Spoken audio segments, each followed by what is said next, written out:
So here's how I do some door gaps on these Impalas. So this gap here, as you can see, pretty big, and it's misshaped.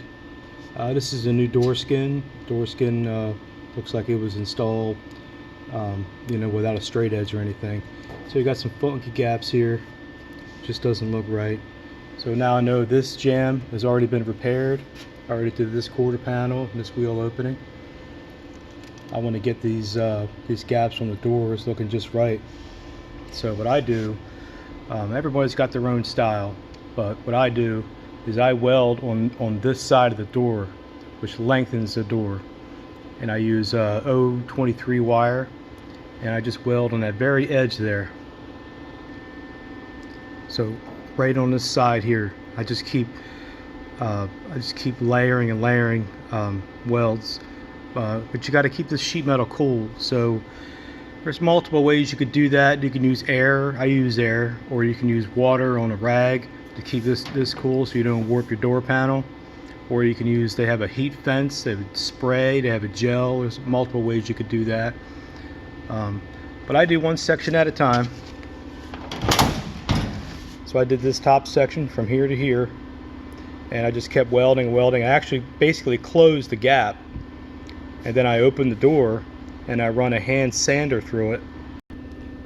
So I just use this thing and I slip it right down in here with the door closed, and I just keep going back and forth until it starts to look right. And what you want is about a 3/16 gap, because you need room for primer, color, and multiple coats of clear. And you don't want the door to chip when you go to shut it, or if you're parked on a hill or a weird area, you don't want the door to be jammed up and chip on these corners, because you know it will, especially if you have a nice paint job or an artistic style paint job. This is my fancy gap gauge here. I just use this paint stick. I keep sanding it till the paint stick fits down in there, and that's always worked for me. Now you can buy a gap gauge. They sell some plastic ones, some steel ones, and they work good. That's cool. But this works fine for me. So even down here on the side of the door, so after I did this top section here, I went from this point to this point next, and I just kept layering my welds and sanding with the sander, and just made sure this paint stick fit down in there. And that's about perfect to me. Like I said, that'll give me enough room for coating clearance, and won't have to worry about chipping it.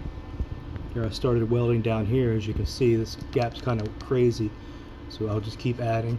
Now you can put a round rod on there and then weld a round rod.